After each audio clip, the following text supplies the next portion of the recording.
So now, welcome back. You've had some practice with step one, articulating positive moments, and step two, articulating a strength. So what we want to do now is give you the big picture of the whole practice. And we want to do this despite the fact that we're going to ask you to go off and do a lot of practice with step one and step two. So for this part of the instruction, we are just giving you bigger picture views of what's happening here. So step one, notice and articulate positive moments. And step two, articulate subjective strengths. That's the basic practice, and you've done it. But we want to tell you a little bit more about strengths and why we use this word subjective here. Gerald, can you talk about that? Okay, let me do that. First place, the word articulate is a really important word in this whole thing, and that is the idea of putting something into words. That's the key idea. And a lot of the things that we are thinking about and talking about here are things that stay up in our mind. We kind of use the word and it has some meaning to us in our mind, but we never really sit down and say, this is exactly what I mean by when I use that word. So articulate is pretty important for a person to get a kind of a more clarity about what they're really thinking or think about at the time. So we really stress the idea of articulate. It's really important in our process. And so now the idea of articulating strengths then is that what are strengths and where do we get the idea of strengths? And actually I want to just distinguish between the difference between subjective strengths and what might be called objective strengths. Objective strengths are what you see lists of strengths, and you can there are textbooks and other and test inventories you can take, and they'll give you, when you respond to all the inventories, you'll get a list of strengths that you have, and which ones are higher and which ones are lower. Now those are objective strengths, and someone else has looked at that and described these and said these are important strengths we're going to talk about, and it's kind of arbitrary which strengths are called what. But we do have those strength lists of strengths all over the place. And when people say strengths, they sometimes think they're only a certain number of strengths, and actually there are as many strengths as we can make up with defined words for. But anyway, to get further onto what's the idea of subjective strengths compared with objective strengths? Subjective strengths are the strengths that only you define them in your own language, in your own way. They aren't real strengths that out there in textbooks or in dictionaries and so forth. These are strengths that you make up yourself. You define what they are, and they're your definition of strengths. And they're the most important ones for yourself because you're talking to yourself a lot of the time. And when you talk to yourself, you have a meaning for certain words, strengths and not, and they might be different from what other people think they are. And what we're trying to get at is what your subjective strengths are. Only you know the meaning of your subjective strengths. Only you can name your subjective strengths because you've created them, and they might overlap with some of the strengths that you see on lists that other people have made up, but basically you have your own. And that's the key idea here, is that the strengths that we want you to articulate are your own, it have their own meanings, and so put them in your own words, and that's the idea. So the subjective is pretty important here. That is great. Thank you so much. We decided to break this overview into two parts so we could come in again to underscore the word subjective in the phrase subjective strengths, because it is so important to this practice. So what we're going to do here is I'm going to tell you a story about when I was in high school, and And I'm going to try to use that to illustrate the importance of subjective strengths. And then we're going to ask you at the end to reflect on any similar experiences you may have had, or if you have any thoughts about the idea of subjective strengths.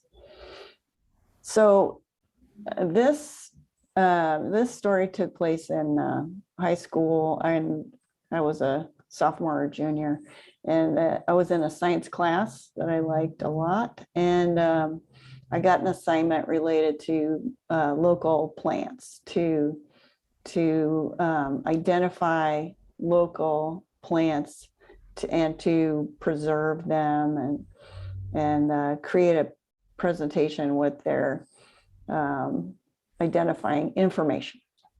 And I was surprised by joy in this assignment. So I was noticing positive moment after positive moment. I loved finding the plants. I loved differentiating them from each other. I loved realizing the diversity around me. I loved collecting the plants and identifying the plants, and I loved creating the presentation.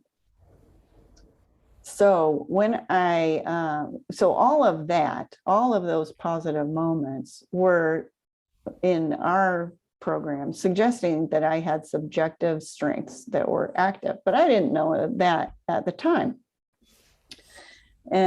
So when I turned in my assignment and received a poor grade on it, there is no other word but crushed to describe how I felt. And my interpretation of what happened is that the objective authority, my science teacher, saw more clearly than I did that my project was a failure. And so that's as far as I went with that. And now that I have this practice under my belt, now that I'm older, I am kind of reclaiming that experience as a positive experience and trying to put into perspective a balanced view. I can take in her feedback, which I didn't follow up on, and still don't know what she was evaluating. Was she just evaluating the appearance of the final project? Was she evaluating that I had misunderstood the assignment? Who knows? It's way too late. But I can now hold her objective and authoritative point of view in one hand, and in the other hand, hold my subjective experience.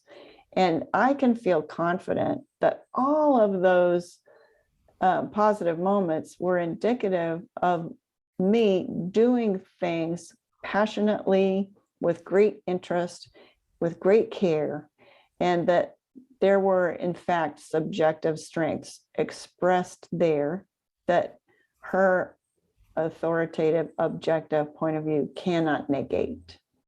So that is a story I'd like you to think about in the context of your own life and see if it resonates. Have there ever been times when you overvalued an outside person's perspective on who you are or what your worth is? Perhaps. I have more than one story, so perhaps you can relate to that in some way. So Gerald, do you have any further thoughts on this that we should share since we've made this time for subjective? Yeah, I do. The point we're trying to make here is that oftentimes your subjective feelings about something are different from information you get from outside other things. And we're saying that the subjective is really important, and you should be aware of it and really feel and give a lot of credence to it. Now, the problem here, I think, if I would say that I think you said you got a C grade, And I know that in high school you didn't get C grades, so for you it was a crushing defeat, or a failure. But actually, maybe the teacher gave everybody C's on that project because she didn't differentiate, and so it takes into account that you had your own feelings about your work and how you do, and this objective information, the grade, didn't match with that, and so you really were hurt by it. You really took it seriously, and so that's the main point we're just trying to make here, is that articulate your subjective strengths, and really you can trust them and pay attention to them if you do a good job, and that's really important about your self-identity. So that's the point we're trying to make here, and your example just brought this out, that your subjective strengths were the good feelings you had about yourself when you did a project, and the teacher's objective information was what you paid a lot of attention to, and then it was way below what you expected. So anyway, that's probably what happened. But what the main point is, you made really well, is that your subjective strengths are what you should be paying attention to in cases like this. And I can say that my interest in plants persists to this day. It really was some reliable information that I was getting about what I care about.